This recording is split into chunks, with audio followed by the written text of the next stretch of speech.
नमस्कार दोस्तों, स्वागत है आप सभी का डीएनसी नर्सिंग कैरियर पॉइंट के ऑफिशियल यूट्यूब चैनल पर। प्यारे बच्चों, आज आपकी मुलाकात एक ऐसी पर्सनैलिटी से हम लोग करवाने जा रहे हैं डीएनसी प्लेटफॉर्म के माध्यम से, जिस बच्ची ने अपनी जर्नी गांव से स्टार्ट करके रोहतक जैसे सिटी तक कैरी की और रोहतक जैसे सिटी से फिर सेंट्रल हॉस्पिटल आरएमएल तक उस जर्नी को लेके वो गए हैं। आज ऑल इंडिया रैंक 67 प्रतिभा जी से आपकी मुलाकात करवाई जाएगी। प्रतिभा जी से आज कुछ एक ऐसे सवाल किए जाएंगे कि जिन बच्चों को सिलेक्शन में प्रॉब्लम्स आ रही हैं, क्या पढ़ा जाए, कैसे पढ़ा जाए, कितना पढ़ा जाए, कैसे उन्होंने खुद को मेंटेन किया, रिटेन किया कि उस बच्ची ने 3-4 महीने के अथक मेहनत के बाद इस टाइम ड्यूरेशन के अंदर ही खुद का सिलेक्शन निकाल दिया गया है। तो स्वागत कीजिए आप सभी ऑल इंडिया रैंक 67 प्रतिभा जी का। वेलकम प्रतिभा जी आपका।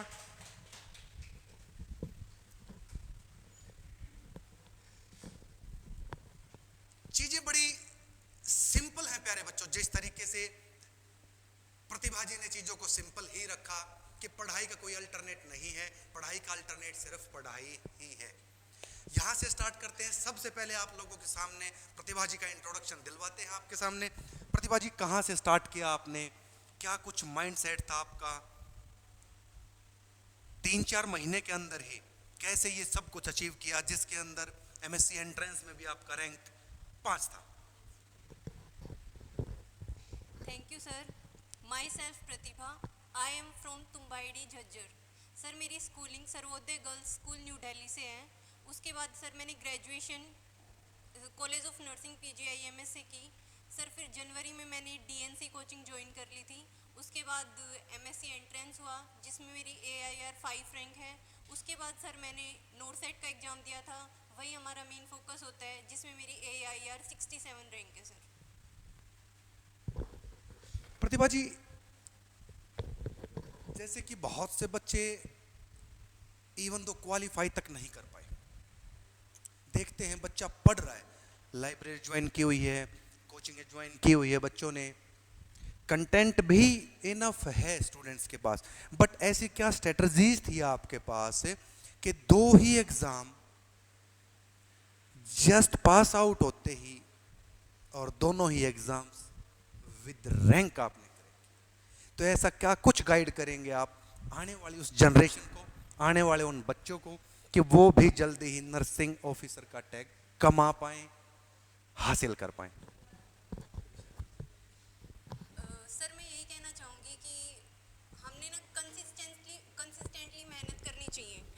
तो सर हमने जैसे फर्स्ट ईयर में आए थे तो तभी हमारे सीनियर से इंटरेक्शन हुआ, उन्होंने हमें गाइड किया कि कैसे पढ़ना चाहिए, क्या कुछ पढ़ना चाहिए, उनके अकॉर्डिंग हमने पढ़ाई की। सर उसके बाद 4th ईयर तक हमने PR यादव और टारगेट हाई बुक सॉल्व कर ली। उसके बाद सर हमने काफ़ी कोचिंग के डेमो लिए सर। तो हम चाहते थे कि अच्छा कंटेंट मिले, हमें क्वालिटी कंटेंट मिली। सर फिर उसके बाद हमें DNC कोचिंग सबसे अच्छी लगी। यहाँ पे हमने क्लासेस ली फिर, और उसके बाद सर हमने एग्ज़ाम दिए, उसमें हमारी काफ़ी अच्छी परफॉर्मेंस रही।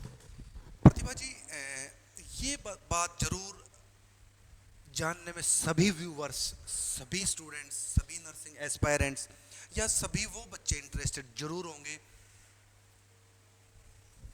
कि क्वेश्चन पेपर सॉल्व करना ज़्यादा जरूरी होता है, क्वेश्चन प्रैक्टिस ज़्यादा जरूरी होती है, या ओनली थ्योरी थ्योरी या थ्योरी?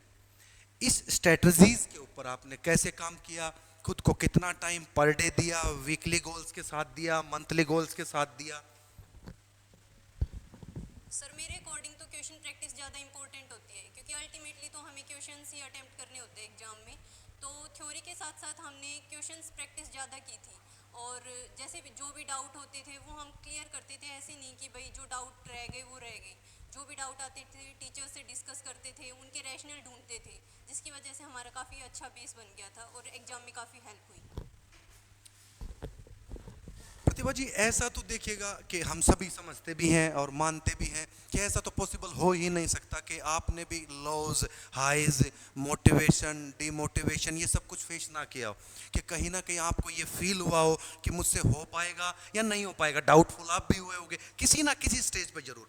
तो उस स्टेज को जब आपने फेस किया तो खुद को कैसे संभाला और कैसे उस सिचुएशन से खुद को मेक आउट करके बाहर निकाला, ये जरूर एक बार आप बच्चों को गाइड करें। सर जब भी हम डीमोटिवेट फील करते हैं तो हमारे क्लोज वन से बात कर लेनी चाहिए। तो मैं अपने फ्रेंड से, पेरेंट्स से और सीनियर से डिस्कस करती थी और अपनी स्ट्रेटेजी चेंज करती थी कि इससे नहीं हो रहा तो दूसरा मेथड ट्राई करके देख लेते हैं, कुछ डिफरेंट करते थे और उनसे बात करके थोड़ा अच्छा फील होता था सर। अब जैसे कि पिछले 6-7 साल से प्रतिभा जी हमारा भी एक्सपीरियंस है इस फील्ड में, हम लोग काम कर रहे हैं, बहुत से बच्चों के सिलेक्शन देखते हैं, लेकिन बहुत से बच्चे वो भी हम लोग देखते हैं कि जो पढ़ते पढ़ते भी सिलेक्शन नहीं निकाल पाते। अब आप इस रिगार्डिंग बच्चों को क्या कुछ गाइड कर सकते हैं कि डेली पढ़ना जरूरी है या एक ही बार पढ़ ले 1-1.5 महीने में? क्योंकि बहुत से बच्चे हम ऐसा देखते हैं कि नहीं सर हम कर लेंगे, कवर कर लेंगे, 1 महीने में हो जाएगा, 2 महीने में कवर कर देंगे, एग्जाम नहीं है, अभी फॉर्म ओपन नहीं हुए हैं, हम तब ज्वाइन करेंगे, तब से पढ़ना स्टार्ट करेंगे। तो इस रिगार्डिंग आप बच्चों को क्या कुछ सजेस्ट करेंगे? सर मैं तो यही कहना चाहूँगी क्योंकि हमने तो फर्स्ट ईयर से ही थोड़ा थोड़ा पढ़ना शुरू कर दिया था और पता भी नहीं चला कि कितना कुछ कवर हो गया था हमारा। तो उसी के अकॉर्डिंग मतलब एक साथ जब लेके चलते हैं तो स्ट्रेस ज़्यादा हो जाता है, बर्डन फील करने लग जाते हैं, हम काफ़ी लो फील करते हैं जब नहीं हो पाता है। तो हमें थोड़ा थोड़ा करके अपने हर रोज़ पढ़ना चाहिए और अभी से शुरू कर देना चाहिए, चाहे हम फर्स्ट ईयर में हो, फोर्थ ईयर में हो, चाहे किसी भी उसमें हो। प्रतिभा जी लास्ट चलो आपसे एक सवाल पूछते हैं। कोचिंगें ऑल ओवर इंडिया में रन की जा रही हैं, दावे ठोके जाते हैं कि सबसे ज़्यादा सिलेक्शन निकाल देंगे, यहाँ आओगे तो ही कामयाबी मिलेगी आपको, कंपैरिजन काफ़ी कुछ चलता है। बट एक इन रियली अगर हम बात करें, कोचिंग का क्या प्रारूप आपने ऐसा डीएनसी में देखा कि हाँ कहीं ना कहीं आपकी सक्सेस के अंदर कुछ रेशो डीएनसी टीम का या डीएनसी मैनेजमेंट का आप कहेंगे कि हाँ आपकी कामयाबी में जरूर कहीं ना कहीं रोल प्ले किया गया था? सर कोचिंग के लिए हमें काफ़ी डाउट थे कि कौन सी कोचिंग ज्वाइन करनी चाहिए, कहाँ से कोचिंग लेनी चाहिए, ऑनलाइन लेनी चाहिए या ऑफलाइन लेनी चाहिए। फिर सर हमने काफ़ी डेमो लिए थे जब हमारा सेशन ओवर हो गया था, तो हमें लगा कि डीएनसी बेस्ट लगी मेरे को, क्योंकि यहाँ पे जो कंटेंट पढ़ाया जाता है उसमें कुछ भी गलत नहीं पढ़ाया जाता कि हमें दूसरी बुक से रेफ़र करना पड़े, जो भी होता है वो सही होता है, यहाँ पे ट्रस्ट किया जा सकता है। तो वो सबसे अच्छी चीज़ लगी थी मेरे को।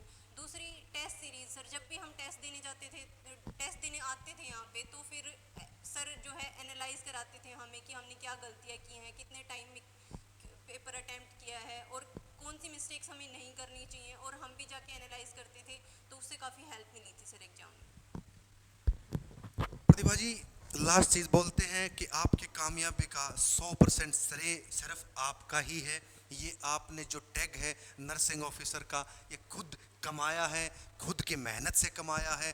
बट मैं चाहूँगा कि इस प्लेटफॉर्म के माध्यम से जो भी आपके प्रियजन हैं, आपके क्लोज वंस हैं, जिन्होंने भी आपको सपोर्ट किया, कि आप एक बार ज़रूर उनको थैंक कहें और बच्चों को ज़रूर गाइड करें कि जो भी बच्चा इस फील्ड में, नर्सिंग ऑफिसर के फील्ड में आना चाहता है या आ चुका है या आने वाले टाइम पे कंपटीशन के दौर से गुजरने वाला है, उनको क्या करना चाहिए, कितना पढ़ना चाहिए, कब पढ़ना चाहिए?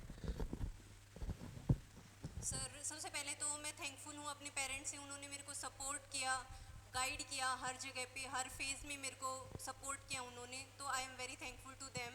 अपने फ्रेंड्स, डीएनसी टीम, टीचर्स जिन्होंने मेरे को हर फेज़ में सपोर्ट किया।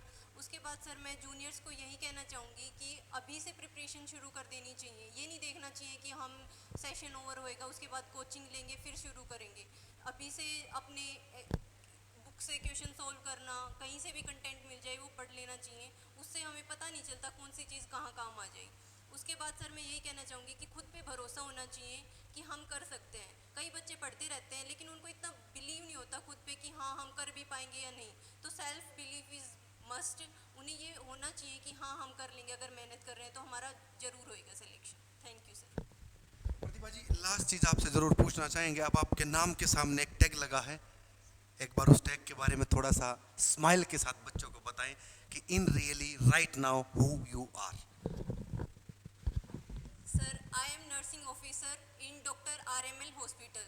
ये tag I am very proud of it कि मुझे ये टैग मिला, और फर्स्ट ईयर से ही मैंने ये सोच लिया था कि बस जाना है तो नर्सिंग ऑफिसर की जॉब लेनी है मेरे को, और कुछ भी हो जाए मेरे को ये टैग चाहिए।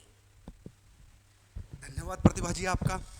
जल्द ही प्यारे बच्चों मुलाकात होगी आप सभी से इस DNC के प्लेटफॉर्म के माध्यम से, कुछ उन बच्चों के साथ जिन्होंने इस टैग को, नर्सिंग ऑफिसर के टैग को कमाया है, अर्न किया है, और उन माँ बाप के सपनों को साकार किया है जो कि अपने बच्चों के माध्यम से सपने बुनते हैं। धन्य है ऐसे माता पिता जिन्होंने ऐसे बच्चों को जन्म दिया है, और धन्य है ऐसे गुरु जिन्होंने इन बच्चों को गाइड किया है कि कम उम्र में भी उन्होंने इस टैग को जल्दी हासिल कर लिया। धन्यवाद दोस्तों, धन्यवाद सभी व्यूअर्स को। जल्द मुलाकात होगी आप सभी के साथ।